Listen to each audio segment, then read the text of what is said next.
جن پہ اللہ کا فضل ہوتا ہے وہ کیسے لوگ تھے؟ آقا علیہ السلام نے جب فرمایا، یہ حدیث پاک اور واقعہ آپ نے مجھ سے بھی اور جگہوں سے بھی کئی بار سنا ہوگا۔ غزوہ تبوک کے لیے جب لشکر اسلام کو بھیجنا تھا تو فرمایا کہ لشکر کی تیاری کرو، تو صحابہ کرام کے پاس جو کچھ تھا وہ لا کے مسجد نبوی میں انہوں نے رکھ دیا۔ تو سیدنا صدیق اکبر نے بھی رکھ دیا، سیدنا فاروق اعظم نے بھی، سب نے۔ جب سیدنا صدیق اکبر رضی اللہ تعالیٰ عنہ کا مال دیکھا تو آقا علیہ السلام کو خیال گزرا، آپ نے فرمایا ابو بکر گھر والوں کے لیے کیا چھوڑ کے آئے ہو؟ اب یہ دیکھیں، یہ سوال بیسیوں سینکڑوں صحابہ کرام نے لا کے دیا تھا نا مال، کسی اور سے کیوں نہیں پوچھا؟ وہ کسی اور سے بھی تو پوچھ سکتے تھے نا، صرف دو سے پوچھا۔ کن سے؟ سیدنا فاروق اعظم سے پوچھا، عرض کیا یا رسول اللہ آدھا گھر والوں کے لیے چھوڑا ہے، آدھا یہاں لایا ہوں۔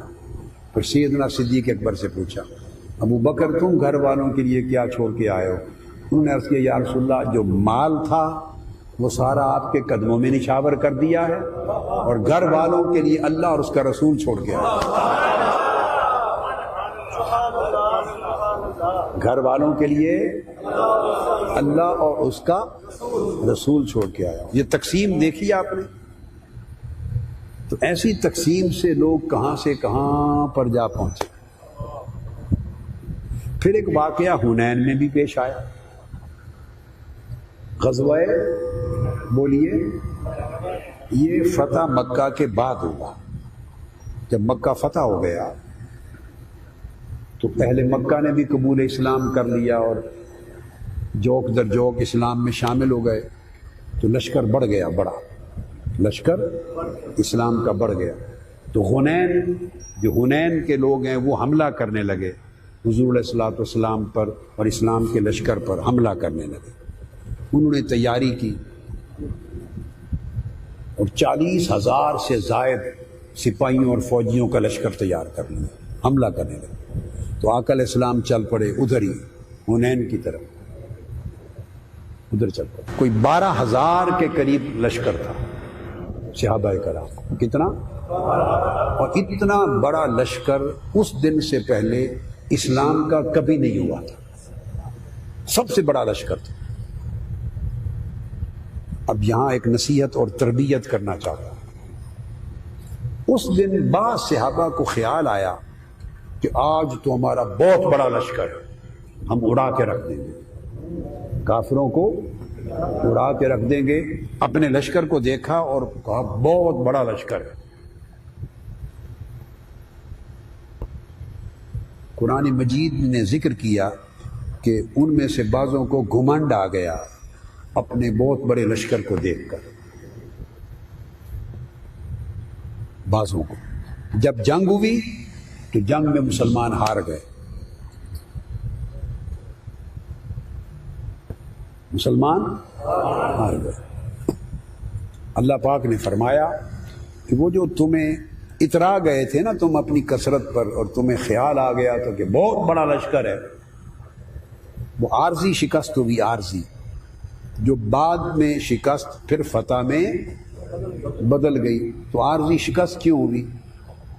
منتشر ہو گئے مسلمان سپاہی، اتنے سخت تیر باز تھے طائف اور حنین کے لوگ، منتشر ہو گئی سارا لشکر، حتیٰ کہ آقا علیہ الصلوۃ والسلام جس اونٹنی پر تھے اس کے ارد گرد وہ سیدنا صدیق اکبر، فاروق اعظم، عثمان غنی، مولا علی شیر خدا سمیت چند کوئی 12-14 افراد جو غلام تھے پرانے، وہ آقا علیہ السلام کی حفاظت کے لیے سیکیورٹی بن کے وہی کھڑے رہ گئے۔ باقی کسی کو ہوش نہیں تھا کہ کدھر جائیں، کو ادھر بھاگ رہا، ایک انتشار ہو گیا۔ یہ منظر دکھایا ان کو اس لیے تاکہ سب آنکھوں سے دیکھ لیں کہ آپ کو شکست ہو گئی۔ اور پھر قرآن مجید کی آیت اتری کہ حنین کے دن یہ منظر شکست کا اس لیے دکھایا تاکہ تمہیں پتہ چلے کہ تم اپنی کثرت پر اترا رہے تھے، اور تمہیں پتہ چل جائے کہ فتح و شکست تمہارے لشکر کی قلت اور کثرت کی وجہ سے نہیں ہوتی، اس کا فیصلہ اوپر سے آتا۔ یہ تربیت اور نصیحت تھی کہ آپ دین کی جتنی بھی خدمت کر لیں، کبھی یہ خیال نہ کریں کہ میں نے اتنی کر لی، اللہ ناراض ہو جائے، اللہ ناراض ہو جائے گا۔ اب آپ اگر مجھ سے پوچھیں کہ اس کا علاج کیا ہے کہ ہم نہ اترائیں، گھمنڈ نہ کریں، تو اس کا علاج یہ ہے اللہ رسول کی نوکری میں جو کچھ بھی کریں اندھے ہو جائیں، آپ کو نظر نہ آئے، جو کچھ کریں اس کو دیکھیں نہیں۔ جس دن آپ نے اپنا کیا دیکھ لیا، اللہ کا فضل اٹھ جائے گا۔